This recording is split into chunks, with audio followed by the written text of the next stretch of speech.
Barruera ha acollit el primer vermut gastronòmic musical. És el primer esdeveniment del cicle de sessions de música en directe i gastronomia que organitza el Consell Comarcal de l'Alta Ribagorça.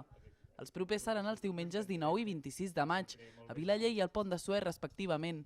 El municipi en qüestió acull l'esdeveniment, que consisteix en una sessió de música en directe, acompanyada d'una oferta gastronòmica elaborada per restauradors i productors de la zona. La comarca del Ribagorça, per sort, tenim una riquesa patrimonial i per sort tenim molts temes a valorar, i uns d'ells són la gastronomia, que sempre molt ben valorada. Tenim la gran sort que tenim grans restaurants, tenim grans productors que ajuden a que aquests restaurants puguin treballar amb aquest producte local, i aquests vermuts gastronòmics es tracta d'això, que aquests restauradors que col·laboren amb aquests actes, amb aquests 3 dies, que utilitzen aquests productes locals i juntament amb aquesta música, que creiem que són uns estils de música que s'escau molt bé. Avui aquí, per exemple, un estil de música que combina el blues i el rock i creiem que pot generar un ambient molt xulo i al final, sobretot això, que la gent de la comarca que sigui un dia de trobada de gent.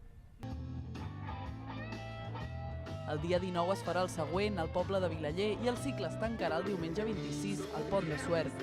Els vermuts musicals estan encarats a la gent del municipi, en coordinació amb el cicle de solistes de l'estiu, que és una activitat cultural més encarada als visitants.